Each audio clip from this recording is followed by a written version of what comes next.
Pleasure now to introduce Dr. Akwasi Owusu-Bempah. Akwasi is an academic, author, and changemaker. He is a professor in the Department of Sociology at the University of Toronto, an affiliate scientist at Canada's Centre for Addiction and Mental Health, race equity lead at the Centre on Drug Policy Evaluation, and director of research for Cannabis Amnesty. He also serves as chair of the governing board of Massey College. Akwasi's academic work has examined the racialized nature of drug law enforcement in North America.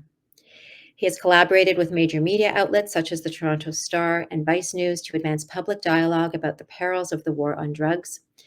As a change maker, Akwasi has lobbied federal governments to revise their drug laws, and through his work with Cannabis Amnesty, has collaborated with some of the world's largest cannabis companies to advance their corporate social responsibility mandates. With an eye on social justice, he is currently exploring how cannabis legalization is being used as a means to redress the various harms caused by drug prohibition. He is the author of Waiting to Inhale, Race, Cannabis, and the End of Prohibition with Tahira Rahmatullah, which is in press this year. Akwasi began his academic career in the United States at Indiana University, Bloomington. Prior to becoming a professor, he held positions with Canada's National Judicial Institute, the Public Health Agency of Canada, and Ontario's Ministry of the Solicitor General.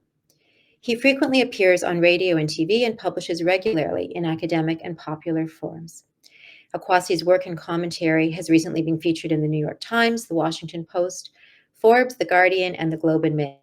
His talk today is titled Drug Policy, Race, and the Criminal Justice System, Exploring Important Intersections and Possibilities for the Future. I want to remind everyone that there will be time for discussion after Akwasi speaks. So during his talk, if you have comments or questions, please put them in the chat. There will be an opportunity to have points clarified as we go. And for the Q&A session, please remember to raise your hand and hold down the Hold to Talk button when you are called on. Bear with me. Welcome, Akwasi. Thank you very much for that introduction. Could I have my introductory slides with my disclaimers and conflicts put up on the screen? You know what?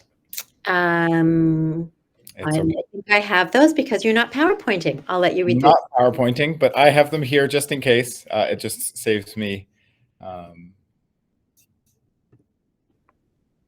Thanks for being flexible. Apologies. Not a problem. Here we are. Are they up now?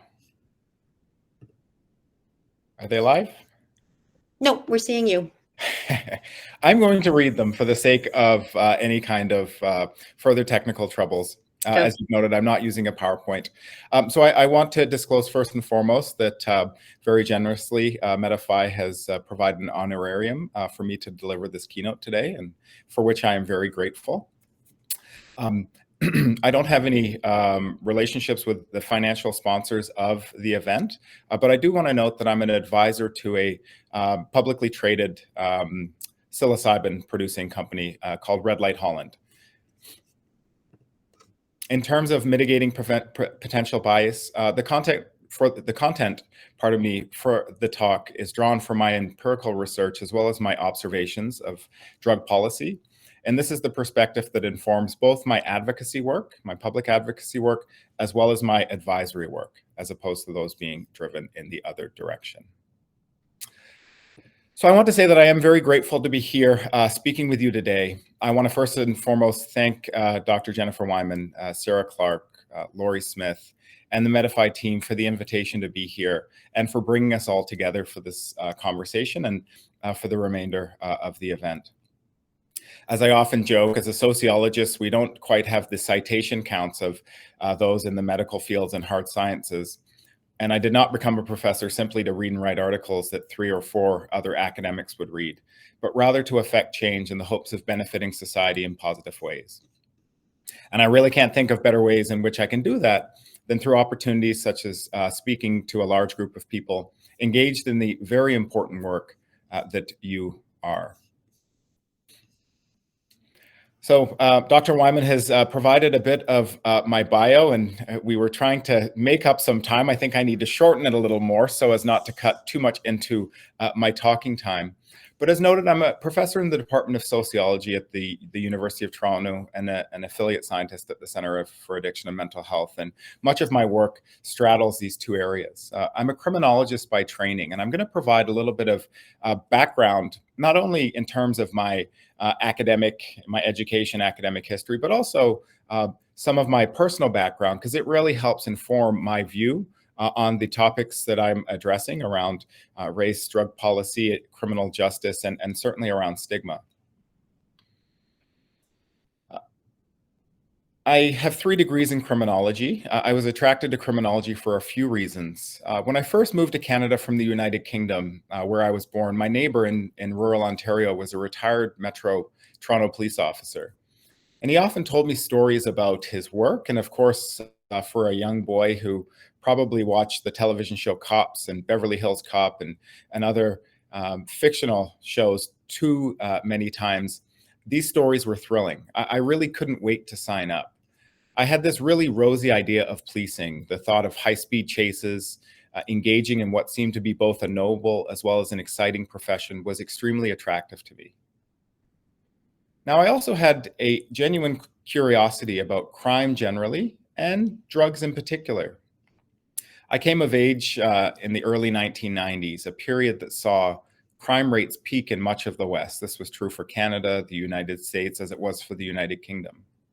And I saw many people, and I knew many people who were engaged in both minor and serious types of offending. Certainly where I lived in Bristol in the United Kingdom before moving to Canada, signs of disorder and substance use were somewhat omnipresent in certain areas of the city. And there were also, in Bristol as well as in other British cities, increasing and apparent problems related to both heroin and to crack use. I'd often see needles in parks not far from my house and my school. And we had what I think for the time was very forward-thinking public health messaging on television and elsewhere around some of the dangers of problematic drug use. Glue sniffing, for example, which was something that young people were engaging, not just young people, but people were engaging in the time, was incorporated into the television shows I watched as a child. And this public health messaging was featured prominently in public health advertisements on television. Now, I moved to rural Ontario, as I'd mentioned, after our move to Canada, and cannabis was omnipresent. Many people within cities, but certainly those in the countryside, have cannabis around them. Cannabis, of course, is a very commonly used substance, but for a young person growing up in rural Ontario, it seemed like perhaps out of boredom, it was something that a lot of people did. Now, at this time, of course, cannabis was illegal. So I recognized that the people using these and other substances were breaking the law, but it was certainly normalized. And so I was in this interesting position where I wanted to be a police officer, but I recognized that not everyone who technically violated the law was a bad person, as I'd to an extent been led to believe. And being one of the few Black people where I grew up, I was also acutely aware of the association between Blackness and criminality, aware of the stereotypes that existed in the expectations people had of me. I actually had a friend in high school suggest to me that I start selling drugs, and his reasoning was simply because I was Black. So I left where I grew up just outside of Peterborough and headed to Carleton to study criminology, still with the intention of becoming a police officer and returning home to police perhaps for the OPP. But I realized very quickly that policing people I knew would be difficult for some of the reasons I've already outlined. But more importantly, racial profiling hit Canadian media quite literally the first week I took my first criminology course. And it emerged as an important social phenomenon in Canada. Now, of course, Black and Indigenous communities had long been complaining about their treatment at the hands of the police, but their perspectives, their views, their experiences were too often discounted by police leaders, by politicians, and by members of the public as anecdotal. These are the stories of a few angered community members who either have agendas or whose views do not represent those of the majority of those populations. And the work of the Toronto Star's racial profiling series was different because it used police data, police arrest data, police stop data to demonstrate very clearly patterns of racial inequity in policing outcomes in the city of Toronto. And I decided then and there that a career in policing was not for me. But I was still deeply interested in the profession, deeply interested in issues related to crime, deeply interested in drugs and drug use and their regulation. But I was most certainly interested in racial inequity in our criminal justice system, and this is the path that obviously I chose to follow. So I moved from Carleton University to the University of Toronto to do my master's under Professor Scott Wortley, who was a leading scholar on racial profiling and race and justice at the time. And I was fortunate to get great exposure to both the academic side of things, as well as the practical nature in terms of the work that the police, the courts, and correctional agencies do. And as noted in my introduction, I went on to work in government. I held both research and policy positions within the Ministry of the Solicitor of the Attorney General, which was then the Ministry of Community Safety and Correctional Services, where my files included cannabis-impaired driving, cannabis grow-ops, as well as race-based criminal justice statistics. And I found myself frustrated for a few reasons. I don't know how many of you remember, but when the mandatory cannabis drug testing came in to effect in Canada, when people could be compelled or be hit where they fail to comply for not giving submitting to a drug test, Mad Canada ran a series of advertisements that very simply switched out the martini glass and keys with the red line through it that featured prominently in their alcohol-impaired driving advertisements with a cannabis leaf. And knowing what I did about rates of drug use and impairment and the wide variety of people who are driving impaired on substances other than alcohol, and my work on racial profiling, I realized very quickly that such advertisements and such change in law could be used very easily to justify racial profiling. I was also frustrated by what I saw in terms of the government's efforts to address or more appropriately perhaps manage the race and justice file. So I found myself frustrated with the slow pace of change in government, and I returned to do my PhD examining black males' experiences with the police. And over the course of my early life, and certainly my academic work, the connection again between race, drugs, and criminality were made apparently clear. Irrespective of the environment, the context, there's a connection between, in terms of the criminal justice context, blackness, indigeneity to an extent, and crime, as well as drugs. Both groups are heavily criminalized, and both groups are certainly heavily stigmatized. And problematic drug use and the drug trade are certainly core to this stigmatization. So I had a desire to know more, to communicate what I was learning both to the academy as well as to the public, and importantly, to affect social change. Now, fortunately, as a professor, I'm given great latitude to do this work. I not only teach and write and publish academic work, but as noted, I also engage with governments, criminal justice agencies, as well as through the media on related topics.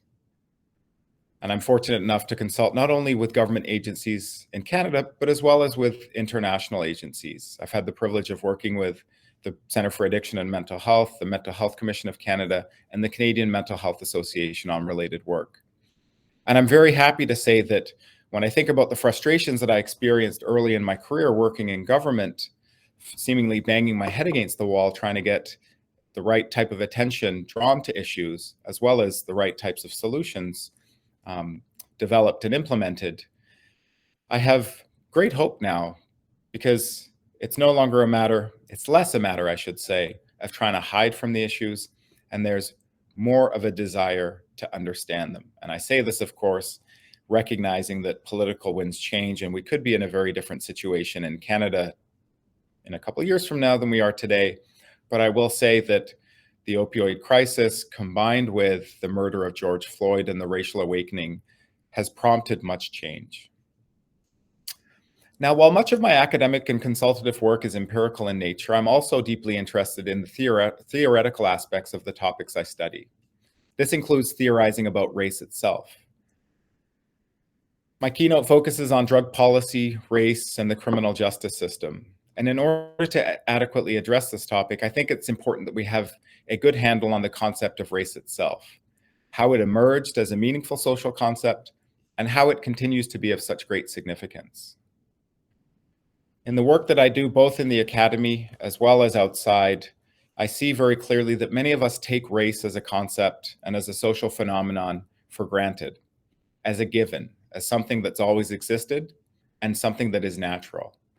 However, as a sociologist, I recognize that we should not understand race as something rooted so deeply in a biological or a genetic reality, but rather as a social construction, as a product of social interaction between individuals and social institutions, and between social institutions themselves. So what is race? Some would define race as a social concept, a way which we categorize and group people based on their transparent traits, such as skin color, their hair texture, their eye shape, and other physical characteristics. Race is not ethnicity. Ethnicity refers to cultural identity and includes concepts such as country of origin, language, religion, and cultural traditions. As an example, my father's from Ghana, where the vast majority of the population, over 98%, are Black Africans. But there are dozens of different ethnic groups with different cultural traditions and languages.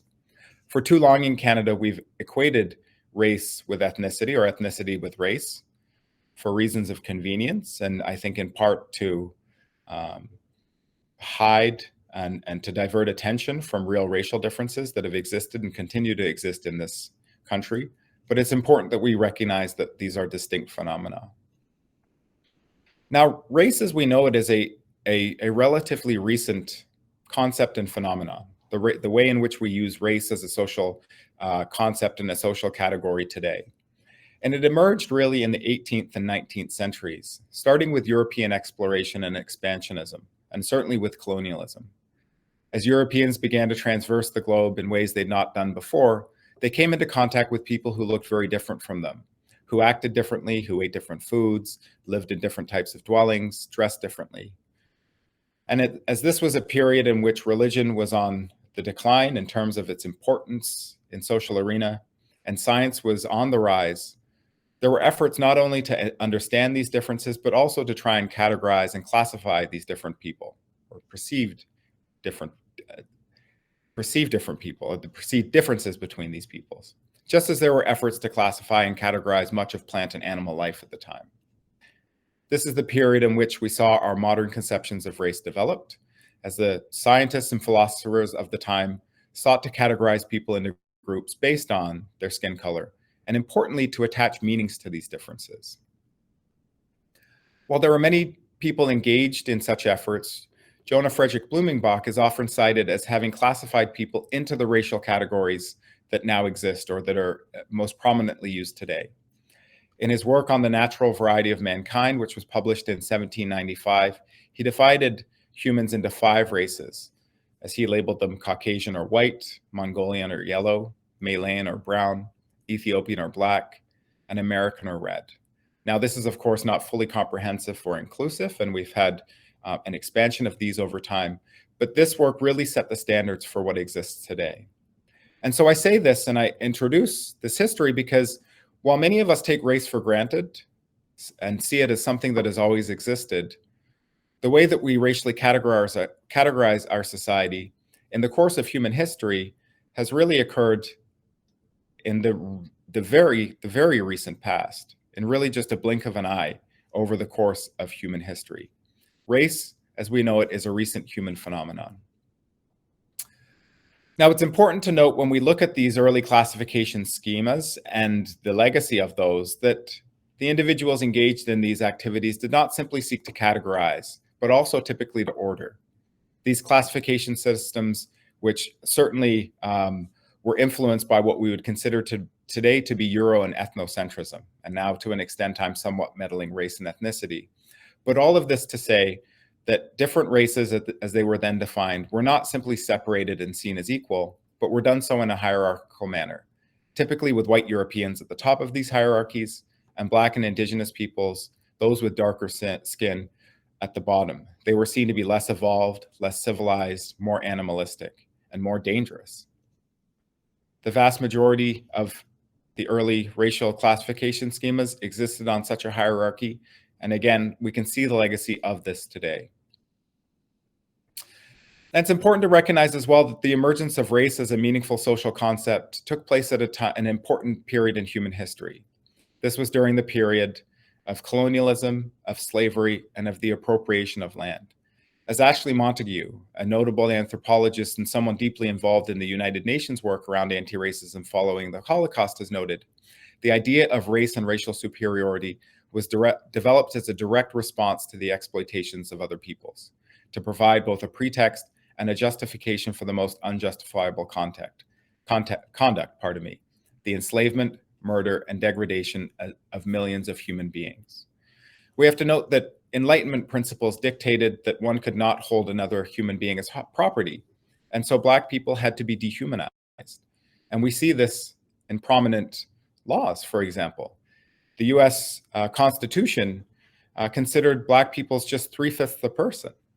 Segregation, of course, was used to enforce the boundaries between the supposed higher and lower races. So if race then is socially constructed, how is it done beyond simply the classifying and the categorization? Now we understand it as being a product of the process of racialization. So racialization is literally, of course, the classification of people into groups by reference to their anatomical features, such as skin color, their facial features, hair texture, physical stature. But importantly, it also involves making judgments about their innate worth and their cultural attributes. To drive home the point that race is socially constructed, I like to tell people that I've had the privilege of being a member of 3 different racial groups in the span of 1 week. In Ghana, where my father's from, because of my relatively light skin and my Western roots, I'm considered by some to be white. In the United Kingdom, where I was born, because of the large mixed race population, I'm seen as neither Black nor white. I'm taken as mixed race. And when I get back to Canada, I'm seen as Black. If race is real, how is it that I can be a member of 3 different racial groups in the span of a week? It is a fluid concept that changes over time and place. Now, when we look at the processes of racialization in the Canadian context, as I've said, there's a deep theme of inferiorizing. In Canada, Black and Indigenous peoples were historically viewed and racialized as inferior. And we see this in the sentiment of prominent Canadian figures. I'm going to read several quotes here to demonstrate this point. John A. Macdonald in 1868, in justifying the death penalty, noted, "We still have retained the punishment of death for rape. We have thought it well to continue it on account of the frequency of rape committed by Negroes, of whom we have too many in Upper Canada. They are very prone to felonious assaults on white women." And this quote I drew in the context of work conducted by historian Barrington Walker, who in his work demonstrates that there was no evidence to suggest Black males were overrepresented in assaults of white women. John A. Macdonald also, a notable quote that many of you may have seen before in talking about Indigenous peoples, said, "When the school is on the reserve, the child lives with its parents, who are savages. And though he may learn to read and write, his habits and training, mode of thought are Indian. He is simply a savage who can read and write. It is being strongly impressed upon myself as head of the department that Indian children should be withdrawn as much as possible from the parental influence. And the only way to do that would be to put them in central training industrial schools where they will acquire the habits and modes of thought of white men." J.S. Wordsworth, often considered to be a pioneer in the Canadian social democratic movement, justified limiting Black immigration to Canada on the following grounds: the very qualities of intelligence and manliness, which are essentials for citizens in a democracy, were systematically expunged from the Negro race. Likewise, Wilfrid Laurier signed an order in council deeming Negroes unsuitable to the climates and importantly here, and I say importantly being my own words, the requirements of Canada. Now I include these quotes to give you a sense or an idea of those who we might think of as forming modern day Canada, their views towards our Black and Indigenous populations. And these are views that are, although not as accepted today as they were then, have had a great impact on forming the basis of economic, political, and social relations in this country. We've had little in the way of a clear breaking point from this sentiment to our present day. Now, of course, Truth and Reconciliation has done much to bring to light how this history has impacted upon our Indigenous peoples, and increasingly attention is being paid to this reality. The legacy of colonialism is increasingly acknowledged as an important influence in today's society.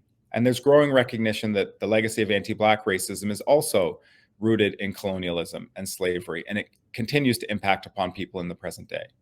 It does so in terms of our thoughts and ideas about Black people as well as Indigenous people. And it certainly does so in terms of their experiences with the criminal justice system. And as I'm going to turn to now, I want to demonstrate how our drug laws have been key to reproducing ideas about race and racial differences and fueling racial inequality in criminal justice outcomes.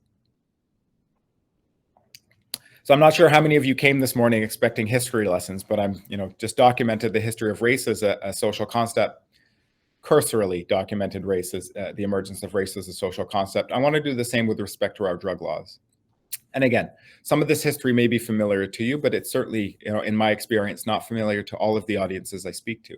And I think it's important to recognize the racialized nature of our drug policies, our drug laws, and the way in which they've been enforced. Many people don't recognize that we hold significant responsibility for sparking a racialized war on drugs here in Canada. Our first drug laws only applied to Indigenous peoples. That was alcohol, the first iteration of alcohol prohibition. The Opium Act of 1908, of course, was designed specifically to target the Chinese population in British Columbia at the beginning of the 20th century.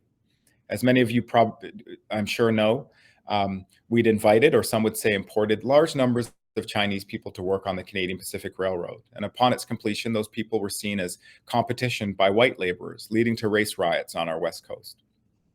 And investigating these race riots, Mackenzie King pushed the Laurier government to pass the Opium Act, which it was very subsequently obvious, targeted almost exclusively Chinese opium users, although use was widespread across racial groups.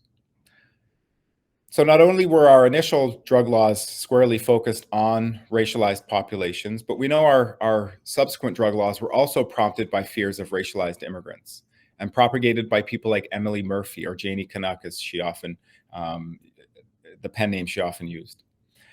Emily Murphy, often celebrated as a prominent suffragette and the first female magistrate in the Commonwealth, was also an ardent racist. She dedicated much of her later life to warning about the drug-crazed maniacs, mainly Chinese and Black immigrants, who she felt were preparing to run amok over the proper white Canadian settlers. Again, these themes of killing, raping, and pillaging, as she noted, in the most barbaric and bloodthirsty manner. As quoted in Justice Mel Green's fantastic piece in The Walrus, The First Lady of Reefer Madness, Murphy believed that a well-defined propaganda this is a quote, among the aliens of color to bring about the degeneration of the white race. This was her sentiment, and her writing has been credited with contributing to the development of our drug laws. As Green notes in his piece, the Opium and Narcotic Drug Act of 1929, which he believes was largely a realization of Murphy's legislative ambitions, remained the framework for Canadian drug laws up until the point of cannabis legalization. And our approach to other drugs, unfortunately, as we know, has been relatively little changed. So what impact has this history had? Of course, as I've noted, Canada's Chinese populations were disproportionately affected by the Opium Act of 1908 and the Opium and Drugs Act of 1911, as well as its later iterations. For decades, the enforcement of anti-opium laws heavily targeted Canada's lower-class Chinese populations, who were treated much more harshly than their white lower, middle, and upper-class counterparts. However, we also know that data on race and justice have for a long time, certainly from this period, been unfortunately scarce in Canada. Our government has long been reluctant to collect and release race-based data, and you, I'm sure, know this from the health field. This is certainly changing, but we've long had a willful blindness to racial inequities in our justice system, that was supported in part by our government's reluctance to collect race-based criminal justice data. As part of its investigation into discrimination in the administration of criminal justice in Ontario, the Commission on Systemic Racism in the Ontario criminal justice system explored racial differences in admissions to custody for drug trafficking and importation at 5 Toronto area provincial correctional facilities, following Brian Mulrooney's declaration of a war on drugs in the mid-1980s. And this is a good example of data that we have. The Commission's analysis shows that whereas in 1986 to 87, most admissions for drug trafficking and importation involved white people, and this was prior to the declaration of the war on drugs, by 1992-93, the majority were Black. While admissions for both Black and white people increased over this period, the increase for Black admissions dwarfed those of white people. Over the study period, and I have some percentages here, there was a 25% increase in white admissions for trafficking and importation at Maplehurst, 94% at the Toronto Jail, 204% at Metro East, 296% at Metro West, and 667 at the Vanier Centre. And this latter, of course, is substantial. By comparison, though, Black admissions for trafficking and importation increased by 790% at the Toronto Jail, 2,914% at Metro East, 3,300 at Maplehurst, 3,890 at Metro West, and 5,200 at Vanier. Now, I don't think it takes an extremely intelligent person to assume that nobody's going to go into the drug trade simply because a prime minister has declared a war on drugs. What these differences in admission rates and increases tell me is that our enforcement became hyper-focused on racialized populations. And my work with Vice News, as well as the Toronto Star, has really documented and brought to light these racial differences in both surveillance as well as enforcement. With Vice News, for example, we've submitted freedom of information requests to police agencies across the country, first for cannabis and then for other drugs. And surprise, surprise, what we see are clear racial disparities in arrests, with Black and Indigenous people being arrested at rates anywhere from about 2.5 to 9 times as much as their representation in the general population would predict, and much more likely than white people across the country, from Vancouver to Regina, through Ontario, out to Halifax. This is, of course, despite research documenting relatively similar rates of cannabis use across different racial groups. In Toronto, the data was even more compelling. Many of you may be familiar with the practice of police carding. This was when the police were stopping and documenting individuals, not for specific criminal incidents, but simply for intelligence gathering purposes. And this became a performance measure in the city of Toronto. Police officers were being evaluated on the number of contact cards or street checks that they conducted, and their supervisors were being evaluated on the number of contact cards or street checks that those under their supervision completed. Well, this practice undoubtedly got out of hand, but we know very clearly that Black and Brown people in the city of Toronto, for which we have data, were greatly overrepresented in these carding activities. Again, recognizing that these were not for specific criminal incidents, and the vast majority of people caught up in the carding database had no criminal record and were not involved in criminality. What's important to note with the Toronto cannabis arrest data is that not only did we see this overrepresentation of Black people in cannabis arrests, but when you overlay the increase in carding, which rose dramatically for a period of time under Bill Blair, became Canada's cannabis czar, of course,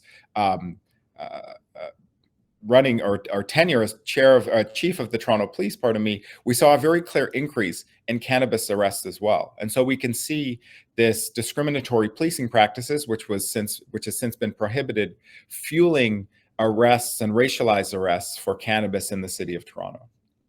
Now, why does this matter? Arrests, of course, are not without consequence, even for things as seemingly benign as cannabis possession. For many, and I still remember vividly a friend of mine who lives just north of the University of Toronto in the Annex, comes from a relatively privileged background. As I was doing my advocacy work around legalization, joked, he's like, "Isn't cannabis already legal?" And of course, for people like him, it in essence was, because he had little fear of police contact for any cannabis use. And when he was, or if he were to have contact with the police, the consequences were unlikely to be very serious. But this is, of course, not the case for our more marginalized populations.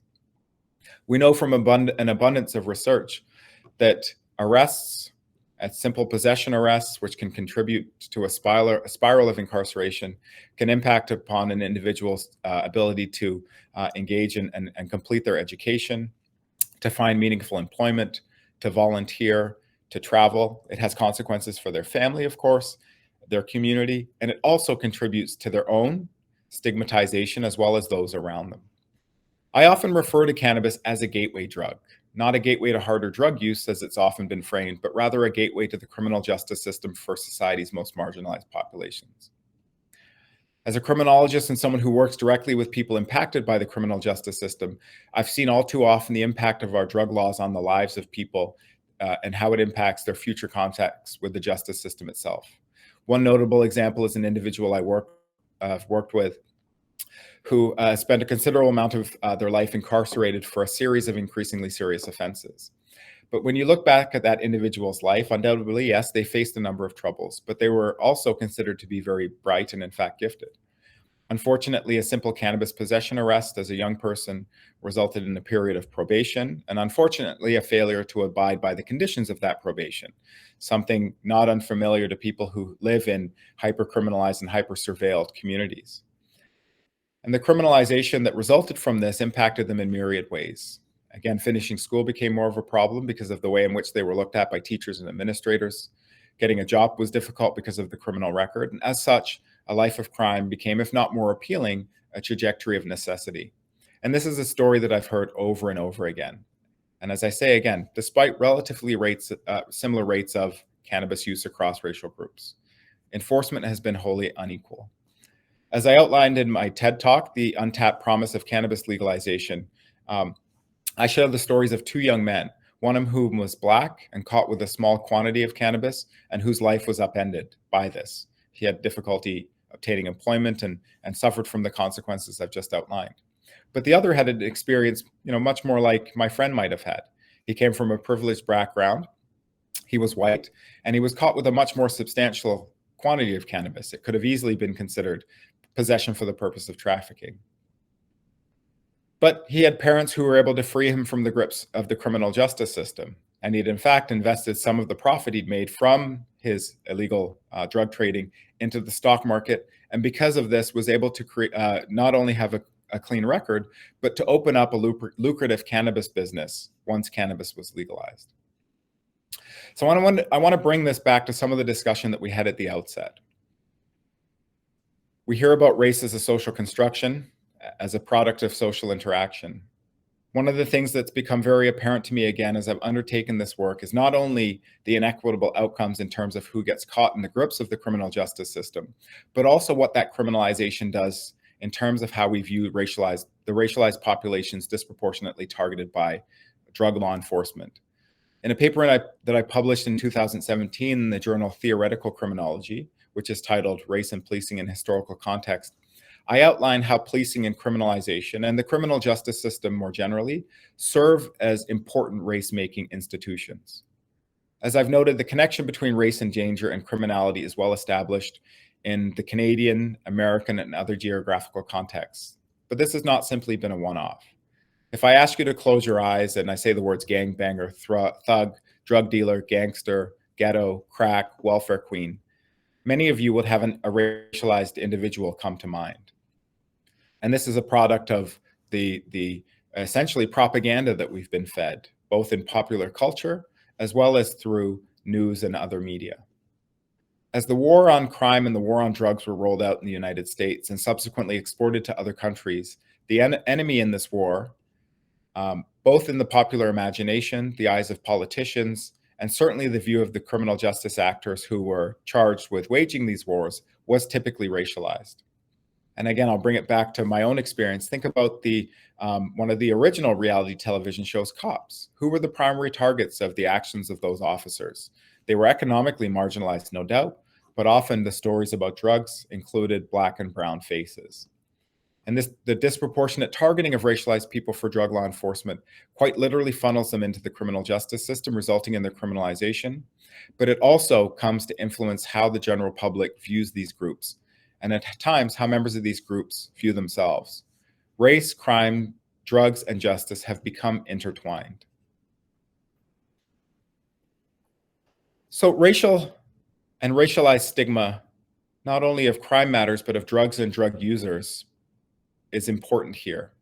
History has influenced who we think of as drug users and to an extent problem drug users, but it's also influenced how certain racialized groups view drugs, despite the stereotypes, and their willingness to engage formally with drugs and related markets.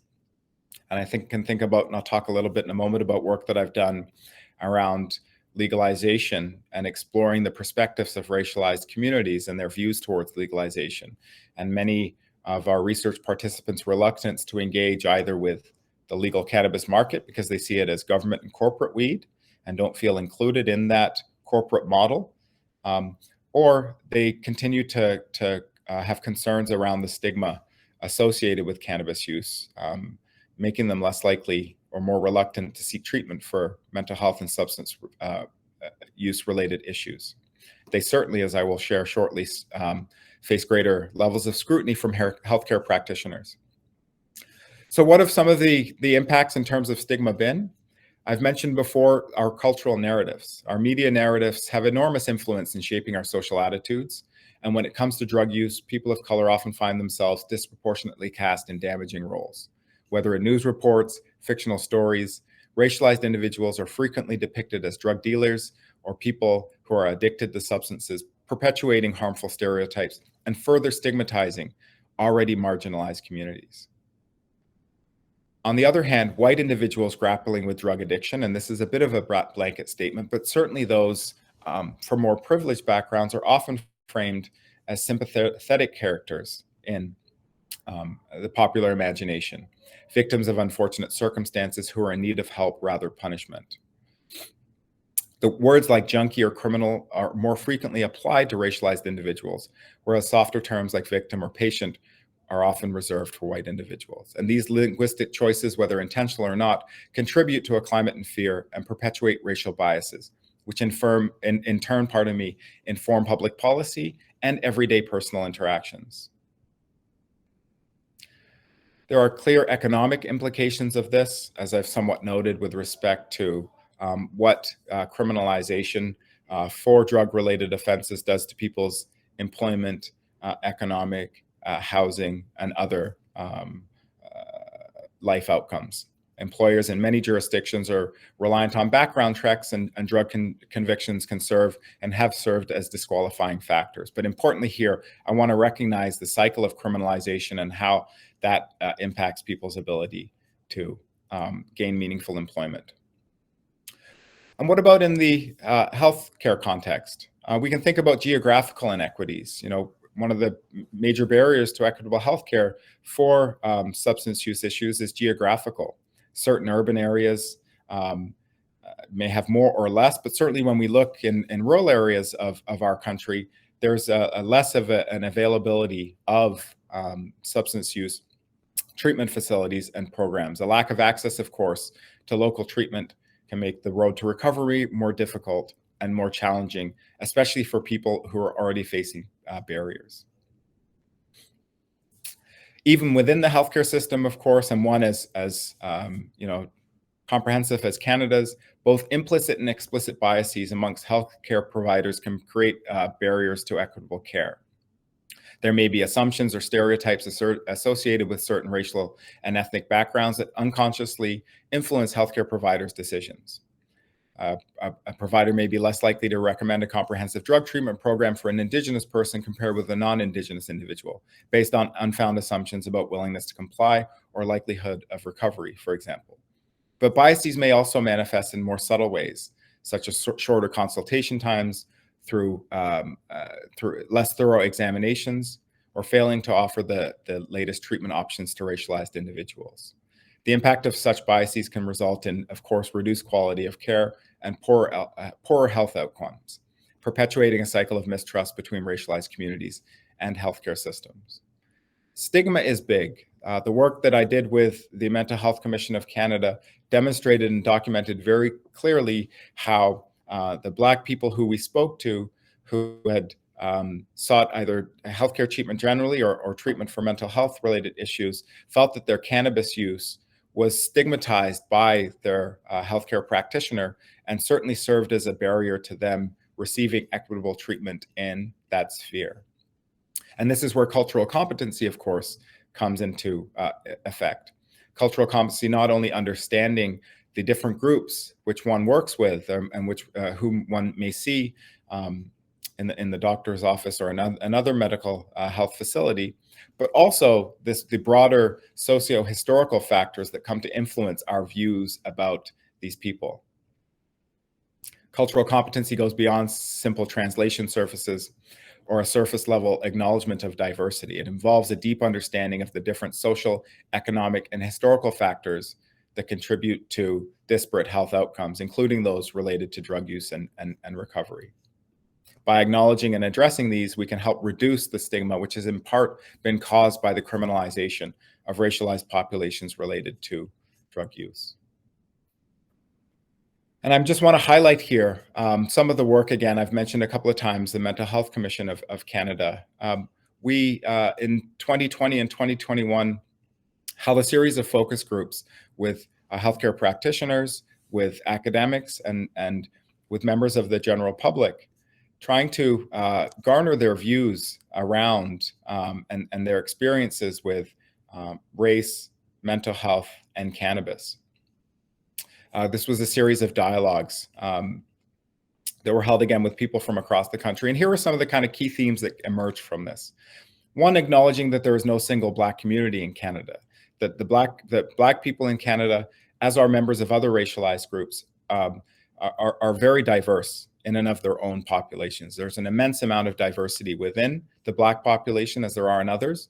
And so there is no one size fits all approach to treating Black patients.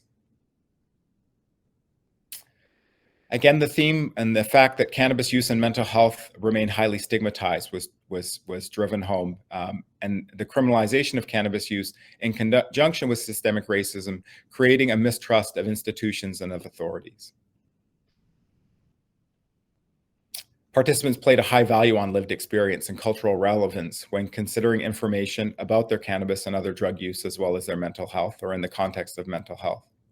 And many felt that there was little research or credible public information about cannabis and its relationship to mental health for specific racialized populations.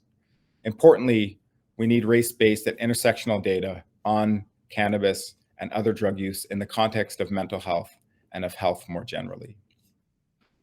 So I've got about 5 minutes left, although I might go a little bit over because I started a little late. I want us to look forward. I think we can acknowledge that the war on drugs has been a failure. Unless you're a drug cartel who's made billions of dollars from profiting off the drug trade, a politician who's campaigned on a tough on drugs and tough on crime agenda, or a law enforcement or criminal justice agency that's benefited from the resources that have come waging the war on drugs, many of us would acknowledge that our drug policies have failed. The very fact that a former police training facility in an upper New York state was turned into a cannabis grow-op tells me that drugs won the war on drugs. But bad jokes aside, if the goal of the war on drugs was to reduce drug use, we've got things seriously wrong. We spend billions of dollars that could go to schools, community centers, hospitals, you name it. We've been fighting a losing battle. Billions of dollars here in Canada as well. And I'm sure you see this in the work that you do, the health-related costs, not only of these policies, but of the criminalization as well. How many medical interventions and procedures could have been avoided if people sought help for their drug use, those that want and require it, rather than hiding because stigma, or they feel because of the stigma or a feeling that they're unable to do so. Cannabis legalization has shown us that another approach is possible. It's a good first step in terms of our drug law reform, but it's imperfect undoubtedly from an equity perspective. It's reduced criminalization and turned our attention to an extent to health and other matters related to cannabis use. But I certainly don't think that we should stop at cannabis. As noted at the outset, I've been engaged with and worked with a psychedelics company, and we see a lot of attention being turned to the psychedelic space as a means of treating various mental health conditions. And in this context, I think it's important that we recognize equity. When I've done studies looking at the representation of racialized individuals within the businesses that operate in the legal cannabis sector, we see a huge underrepresentation of Black, Indigenous, and other racialized populations. And the same goes for the psychedelic space. And this to me is troubling, of course, because with a lack of representation at the top, I see a lack of attention to the need for equity in the types of treatments and drugs that these companies are producing. And the same goes for the science. Monica Williams at the University of Ottawa and others have done a great job of identifying the fact that the research subjects in psychedelic studies are overwhelmingly white and overwhelmingly privileged, negating the possible benefits that these psychedelic treatments may have for racialized populations, as Dr. Williams has herself, demonstrated. So not only are we seeing an increasing acceptance of psychedelics as medicine, but we also see a shift in approach to other drugs. Joe Biden's announced that he expects the FDA, of course, to approve psychedelics. But beyond that, we've heard rumblings of a new approach to the regulation of cocaine in Colombia. Other jurisdictions are moving to decriminalize and legalize other drugs, of course. And we can look at Portugal as a model of decriminalization, one that is coming under greater scrutiny in terms of its outcomes and impacts, but again, one that demonstrates that something different is possible. I'm not satisfied with decriminalization. I want to see full legalization and proper regulation. I don't want anyone to get the idea that I do not recognize the harms, of course, posed by drugs, but I think our current approach is more harmful than the alternative. I'd like to see legal access to drugs on a sliding scale of availability, depending on the potential for harm to the individual and society as a whole. And if we did this properly, we'd probably have less access to alcohol and tobacco, and perhaps more to other substances that have been demonstrated to be less harmful to us and to society. But I want to see this done in a fair and a just manner. As I've said, we missed the boat on racial justice with respect to the legalization of cannabis here in Canada. We did not provide amnesty for the criminalized. We did not provide avenues for inclusion by those most harmed by the war on drugs into the industry. And we made no commitments to reinvest some of the tax revenues generated from legal sales back into those communities that have borne the brunt of drug prohibition. We can do something different as we move to reform our broader drug laws. So that's kind of big picture. What can you do? Let's talk about what those that are working frontline, or who are administering, or who are researching can do. I think it's important that we treat people who use drugs as people. And this shouldn't just be those who are seemingly or perceived to be more deserving or more of a victim, as I've noted before, but those who have historically been more stigmatized and treated more as bad people and, of course, as criminals than others. Let's treat them, and I like to say us, like human beings, like the human beings that not only they, but we are, as mothers, fathers, sons, daughters, brothers, sisters, aunts, uncles, cousins, as people. We need to not only think about and reflect, again, on how our most marginalized populations have been treated, but also how we've served to reinforce their mistreatment, either implicitly or perhaps even more consciously in the work that we've done. As noted at the outset, and it's now published, a new book. If folks would like to learn a little more about some of the issues that I've discussed, I strongly encourage you to order a copy of the book, Waiting to Inhale, Cannabis Legalization and the Fight for Racial Justice. It was published by MIT Press earlier this year and is available in both major and independent book stores. I will stop things there just for the sake of time and open things up. Thank you.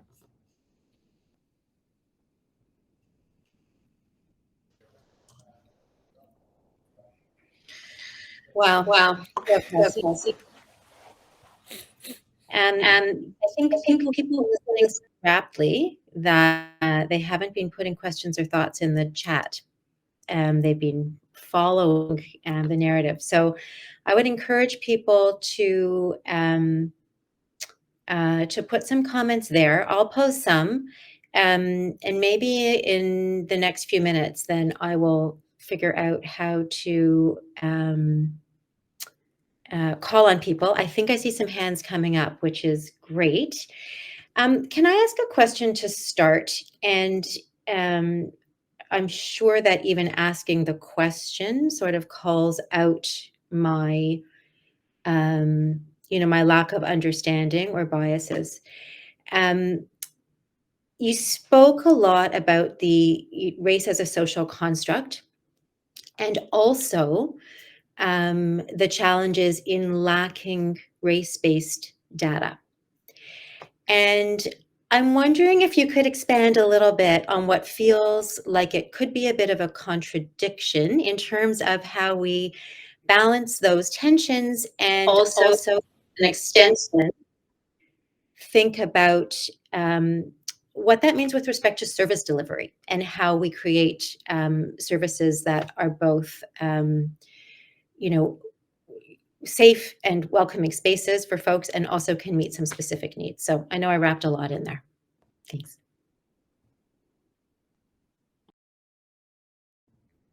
And I might ask you to come back on the latter point, but I'm really glad you have mentioned this inherent contradiction in the socially constructed nature of race and then the push for race-based data collection. Because as I stated, as a sociologist, we would see race as being produced through interaction between individuals and institutions themselves. And the collection of data is, of course, a key way in which we do this, right? By counting populations, by sorting them. And so undoubtedly,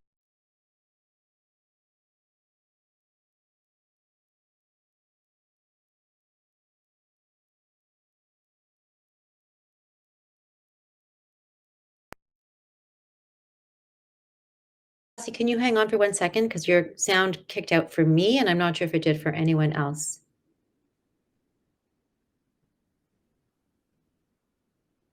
Okay, hang on, and then maybe start up again. It may just be an internet. Yeah, my mic was yellow, but it looks like it. Okay, so I'm not going to be so long-winded, but you've identified an important inherent, I don't want to say contradiction, but challenge in dealing with this. And I think, as a criminologist, this has been especially true for the criminal justice system. If race is socially constructed and it's, through interactions between individuals, but importantly, individuals and institutions, it has, in jurisdictions where they've had it for a long time, been the collection of, for example, data on race and drug arrests and drug convictions that have been used, created really a self-fulfilling prophecy that have served to criminalize Black people and racialize them as drug users. Now, with that said, I think there's need for context, and especially in kind of like healthcare context. Not having data has not shielded us from the horrors of racism and racially inequitable outcomes. And so data is important. Data that's collected well, that's analyzed well, and that's reported well is important to improve our understanding of how race influences outcomes in different social systems. But it must be done, again, contextually, right? So, and Statistics Canada has been doing, I think, a very good job of this recently with respect to race and justice data, rather than simply publishing statistics that demonstrate that Black and Indigenous people are greatly overrepresented in our correctional systems, as we know they are, or overrepresented in certain types of violent crime. They frame that in historical context, as I did initially. And so in the Indigenous context, acknowledging, for example, that the history of the Indian Act, residential schools and the reservation systems, and the other state-imposed horrors have created intergenerational traumas that can contribute to these things. So I as someone who is a big and a strong proponent of the collection of race-based data, acknowledge that in doing so, we literally make things up. But it's important. We can't hide from the realities, because, as I've said before, no data does not mean no problem, but it means a more challenging environment to actually identify and solve those problems. You had a last part of your kind of question that was about what that means in a more practical sense. And I don't know if you want to ask that again.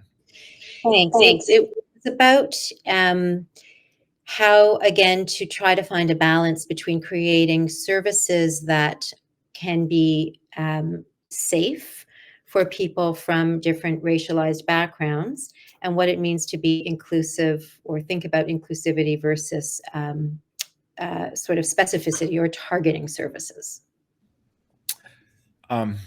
So I think just as I said, there's great heterogeneity within any one racialized population.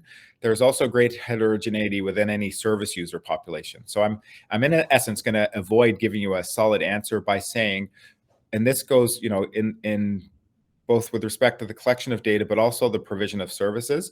It's deeply important to consult with those populations to better understand them, but also what they need, right? There's no one size fits all. So one of the things I'm presenting shortly at a police service board meeting about race-based data collection, one of the key components of both the collection of race-based data, the collection, the analysis, and the reporting has been community consultation to understand how they want to be engaged, then to engage them to understand what it is they need, then to engage on the back end as well. So, I don't think it's for me to simply say, like, this is what you should do. What you should do is talk to the people who may benefit from or who we may be concerned about to better understand what it is that they need. Thanks. And it reflects that our services operate in many different settings, and clearly there are different communities. The challenge I know I've identified is how to figure out who's not attending a service, right? And where those. And on that point, there may be people who are attending that can help you understand who's not attending, right? And so again, I think the engagement is important, and engagement. One of the things that is increasingly important is compensation, recognition of people's time, compensation, the creation of a safe space, the protection of privacy, all of those things that we know often take for granted. But in terms of trying to garner information and consult, those are all key considerations. Thanks. I'm going to go to the chat and post some of the questions that are there. There's one from Robin. One of the challenges of legalization and regulation can be seen in the experience of Oxy. If opioids are widely or easily available to opioid-naive populations, then it will almost certainly lead to a massive expansion in the numbers experiencing addiction, overdose, replacing the current overdose crisis with a different one potentially. I wonder if there are any proposed methods for legalization and regulation that would limit these potential negative impacts. That is a full-on challenging question for you on decrim and legalization. Yeah, like, what an American problem, right? It's like, let's create something and then let's sell it. Let's get it out to as many people as we can. Like, I think I often get this comment when I talk about legalization and regulation. They say, well, like, oxys were legal. Like, how are they regulated, right? And how is the distribution regulated? I think it is such an it's not just an American problem, of course, but just the way in which the capitalist corporate machine that is the United States created this issue and, of course, exported it elsewhere. But I think the failure really lay there in the kind of lack of regulation and oversight, right? Like, it really was this mass marketing, the incentivization of healthcare practitioners, right? The incentivizing of salespeople. Like, if I'm laughing, but it's not out of humor. If I wanted to create a highly profitable illegal drug empire, I would want to model it on what the Sacklers did with Oxy, right? Like, they literally had that down to a science. And so we really, in essence, we simply need to ensure that that cannot happen. How might we do that? Well, of course, limiting distribution channels, right? Highly regulating how substances can get out. I remember going to criminology conferences back in the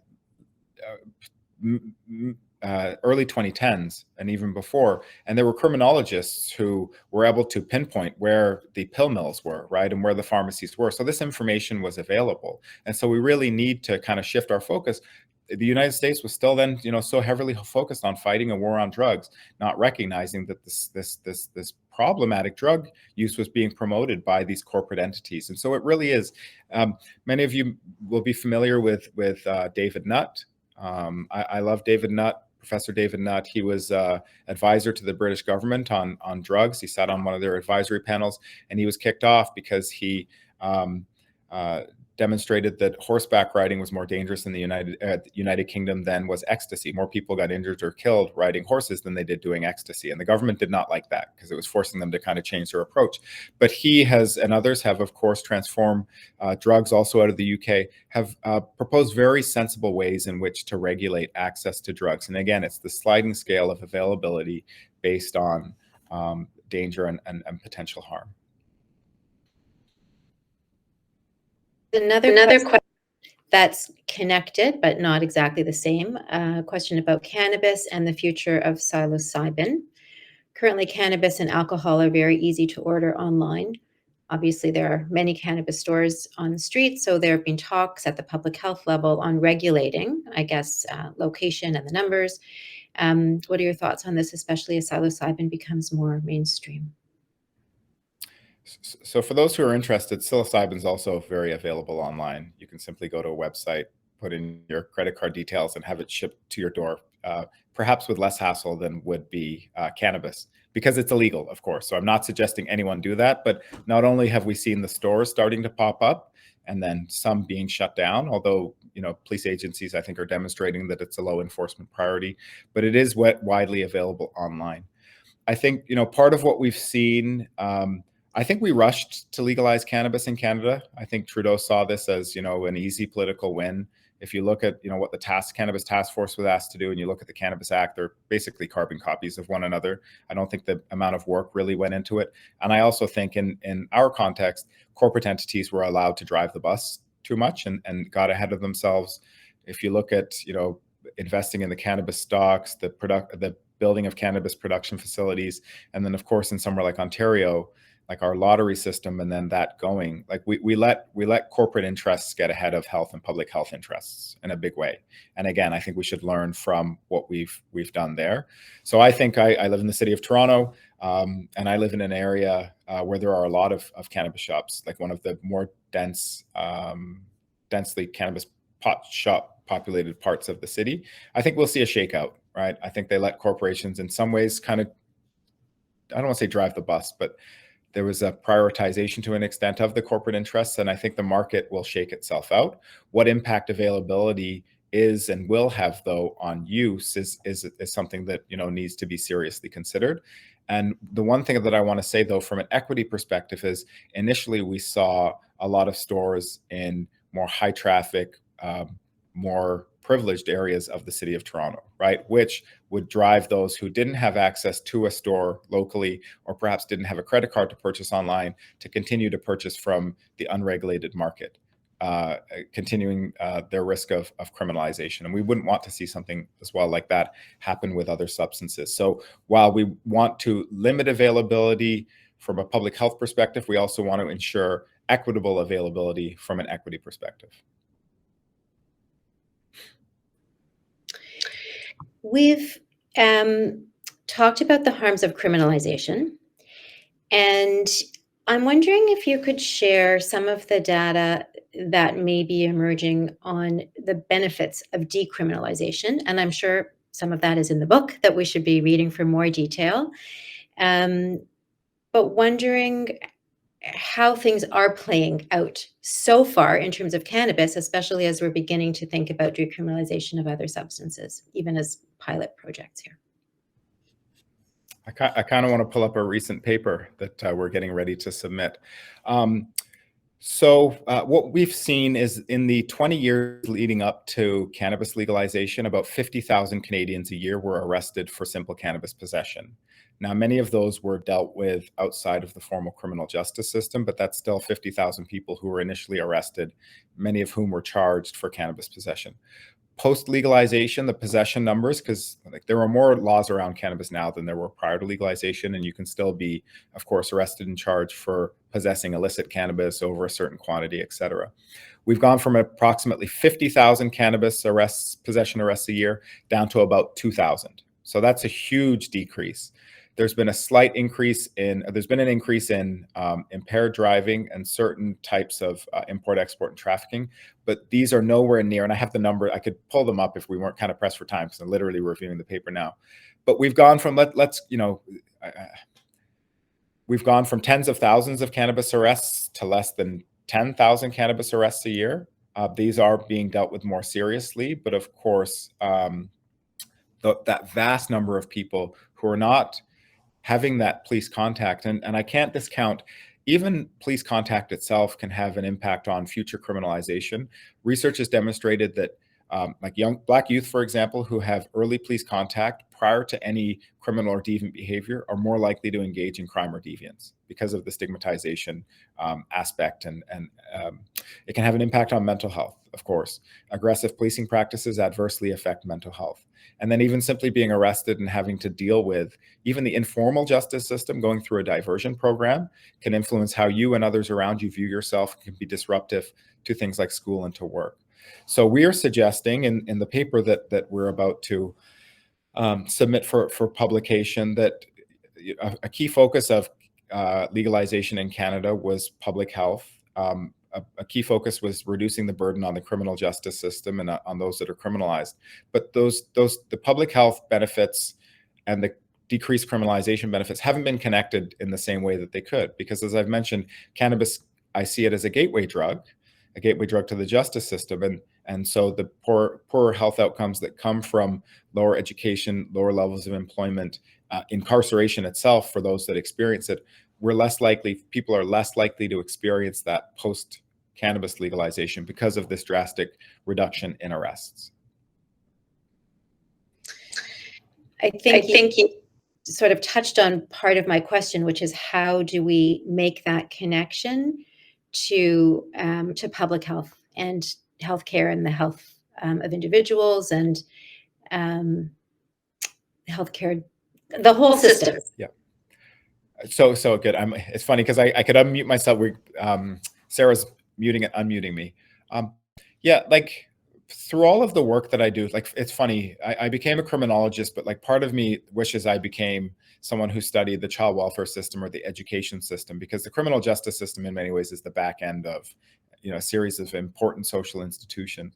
But it's again, like the part that I haven't said to the extent that I could is just how interconnected, like I see all of these different social institutions and how they reproduce problems with one another.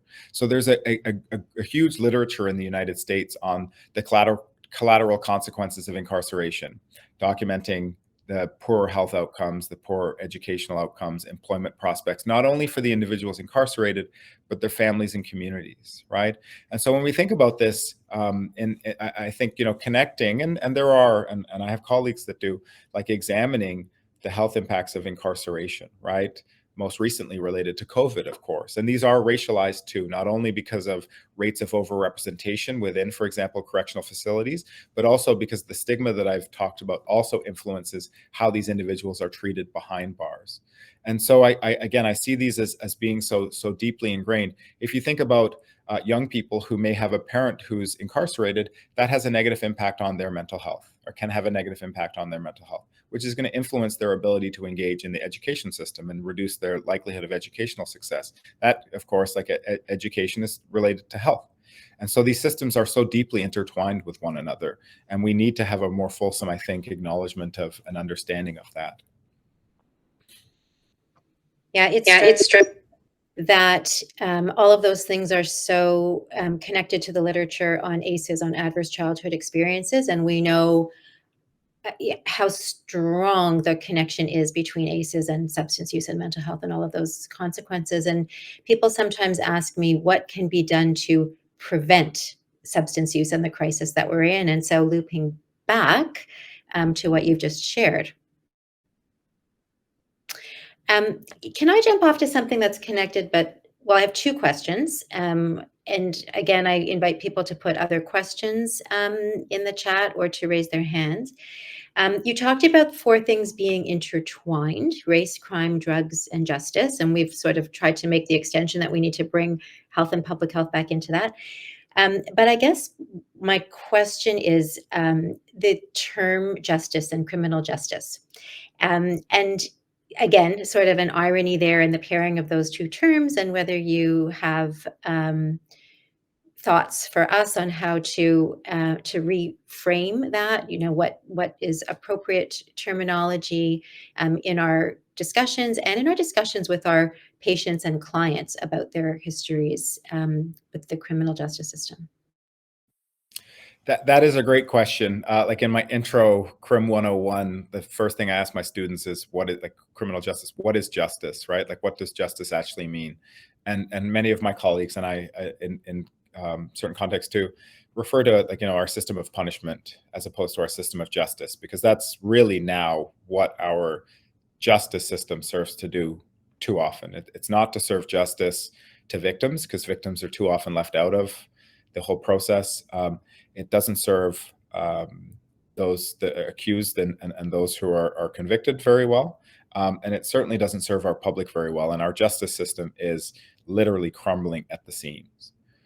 What, to me, does justice actually mean? Like, justice to me is rooted in a fairness and an equity. Justice to me is really about doing what is right. And so in terms of this reorientation, I think that doing what is right by victims, by communities, and by those who come into contact with the justice system for offending behavior, like their victimization and their circumstances, really need to be acknowledged, right? And so in thinking about, and again, in patient settings, like criminal justice contact and why it's come about, you've talked about adverse childhood experiences. Like, when you look at the prevalence of substance use disorder, and you look at the prevalence of mental health problems amongst, for example, a criminalized and incarcerated population, it's huge, right? Like, CSC estimates that 80% of people under its supervision have some kind of mental health problem. Like, that's enormous. And so what are we using our correctional and our justice systems for? To manage social problems. And so for me, I don't see, like, I wouldn't want to see, and again, this goes back to that piece around stigma, anyone interacting with an individual and feeling that their criminal justice contact is in some way a negative reflection of themselves. There are, of course, what we might call, dangerous. There are people who are dangerous to themselves and to others, and those need to, of course, be acknowledged. But for me, and again, as a sociologist, I'm interested in what has driven that person to do the things that have led them to criminal justice contact. And I think, importantly, in thinking about this in the provision of care, is like, how can we not only not let that be a barrier to providing care, but how has their criminal justice contact in and of itself adversely affected their health outcomes, and how can we deal with those? Because they may be particular to those populations, right? Exposure to certain communicable diseases, certain experiences with violence, and the post-traumatic stress disorder that can come from, for example, being in solitary confinement or simply being incarcerated, right? Like, just the risk of violence and victimization within carceral situations is so high that it has, negative health and health outcomes. And so reframing how we think about criminalization as something that may be a risk factor, and something that, we want to kind of navigate to, how does that actually present another kind of need for our patient, and what are those needs?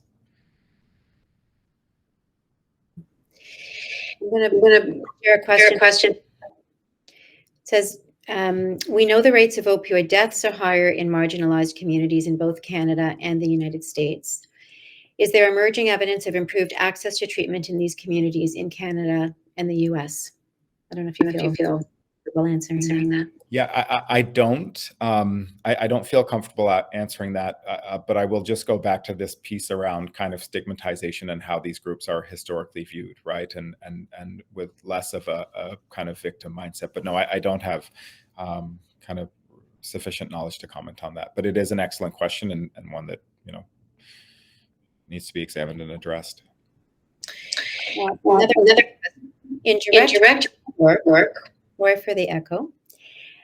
Do letters of support and framing patients' addictions and criminalization through the lens of mental health make any difference in the criminal justice system? So I'm guessing that this letter comes from the perspective of someone who is wanting to support a patient or client who's dealing with legal issues. So does medicalizing substance use as a diagnosis or a condition provide the kind of support that would help, I guess, with any kind of determination or outcome? I missed the very first. I missed the very first part of that. I got all of it, but who directed to, and I'm guessing this is like criminal justice actor, so in court. Yes, that's what Yes, I think. that's what I. If we wanted If to we write wanted to write. for someone, is that helpful? What is helpful, if anything? So we're increasingly acknowledging that greater information, the more information, contextual information courts have about what in an individual's life has contributed to them coming before the courts is good. So if I just take an aside, I've been heavily involved in what are called impact of race and culture assessments, and these are somewhat akin to GLADU reports for Black people who come before the court in Canada. Typically, they would receive a pre-sentence report done by a probation and parole officer that has some kind of cursory information about their life history, but it doesn't in any kind of comprehensive way connect their life experiences, and in this case of the impact of race and culture assessments, their experiences with racism and racial marginalization to their offending. And so the courts are really appreciating this because they can come to better understand these individuals' lives. However, we know now that these reports also run the risk of contributing to higher levels of securitization upon incarceration, because many of the factors that are identified that help explain the offending behavior are also seen as risk factors and as factors of need at incarceration. So what I want to do is I think that the courts can certainly use, judges can certainly benefit, as can counsel in determining how best to craft a sentence, more contextual information about an individual's life and how that's brought them before the court. But I think in doing so, we need to be very careful that we don't run the risk of actually making this individual seem like they are more of a risk and have a higher level of need than they actually do. So I want to say in principle, yes, like the greater information can be useful, but exactly how it's presented and the language of medicalized, like medicalizing it, yes, but what if that then would require the individual to go through a more stringent substance, like if I think about CSC, Correctional Service of Canada, they've got programs, they've got the national substance, they've got a national level program, and it has varying levels of intensity. This could, compel the person to go through the more intense level where they may not need to otherwise. And if they fail to complete that, then they're going to spend longer behind bars. So in essence, I'm saying yes, but we need to be careful about how we're presenting information. It's making me read that there's a whole other topic we didn't really get to talk about, which is the experience, not just the experience of people within the jail system, but the interface of treatment, access to treatment and options, including different substances. But I don't think we can answer that in the next 1 minute, but for future discussion, you've got me thinking about a lot. So some of the sort of wrapping up thoughts that I have, Canada's often likes to compare ourselves, Canadians, we like to compare ourselves favorably against the US. And I think we, try to sort of, have this idea of the American war on drugs and laugh at the Reagans. But it sounds from what little you've shared that we don't have much to be proud of here with respect to the way we followed that lead. And then a reminder to all of us to continue to check our biases. I would like to think that we are already aware of stigma and bias in our work with people who use substances, but adding on the additional level of people who are racialized and marginalized in the unconscious ways that we may reduce our expectations, offer less than the full array of treatment options, offer different type levels of care in terms of our encounters and our thoroughness. And I think none of us want to acknowledge that that may be a reality, but important. I see one more question, if you're okay for 1 more minute, because I know you have a busy day. Thank you. It sounds like with legalization of cannabis, there is a balance of benefits to population level public health via less incarceration and the associated outcomes, and harms with explicit drug use, availability, and driving under the influence. Has there been research you're aware of that has been able to define these benefits and harms, even on a smaller scale, like in a specific, more isolated community, and demonstrate how much benefit we're seeing in relation to risk, Or are the benefits of less criminalization too broad to really define in a research metric? That may not be an easy last-minute question, but thank you in advance. Just muted myself again. I'm not sure that they are too broad necessarily to define, but I certainly haven't done it yet, and I don't know how much time we would need post legalization to do that effectively. One of the things we've seen is an increase in presenting to hospitals for children, for example, having consumed cannabis and others, which is of course of concern. One of the increases post-legalization has been the impaired driving. So we see arrests for impaired driving having gone up post-legalization. But interestingly, actually self-reported, the last time I looked, which was months ago now, the last time I looked, self-reported rates of cannabis impaired driving had not increased post-legalization. So I just want to kind of make the caveat that the increased rates of arrest for cannabis impaired driving are perhaps a function of increased enforcement, because legalization brought with it more stringent laws around cannabis impaired driving, as well as resources for law enforcement to tackle it. So this may be an enforcement issue as opposed to a behavior on the part of the public. But I do think that a kind of sophisticated study could be conducted, and perhaps 10 years out from legalization, to look more squarely at the public health benefits of legalization, and especially the decreasing criminalization post legalization, based on what we know about how criminalization impacts upon health. Which sounds to be critical to looking at decriminalization and the possibility of legalization of other substances going forward. I think, people will want evidence around the harms and potential benefits that go beyond the theoretical. Thank you for a very thought-provoking and stimulating talk. I know you have a full and busy day ahead of you, continuing this work and advising others. I look forward to reading the book and delving deeper, and truly appreciate your making time for us and bringing this lens. I think it will inform all of us as we go through the rest of the next 2 days in thinking about where people have come from, where they're situated, what we bring to the work, and some of the areas we may not have been thinking about in terms of how we need to, again, recognize those biases and continue to improve the services that we're providing and the data. We have 30. I encourage everyone to stretch and take some time and rejoin us. Sorry, Akwasi, I didn't want to cut you off with a last.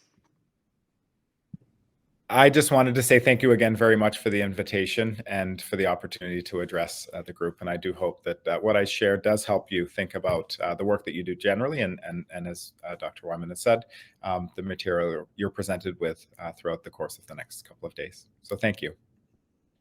Thanks again. I trust that everyone will have appreciated this. Please fill out the evaluation forms. I see that Sarah has put them into the chat. And I look forward to meeting people in between mingling. Akwasi, have a wonderful day, and thank you again.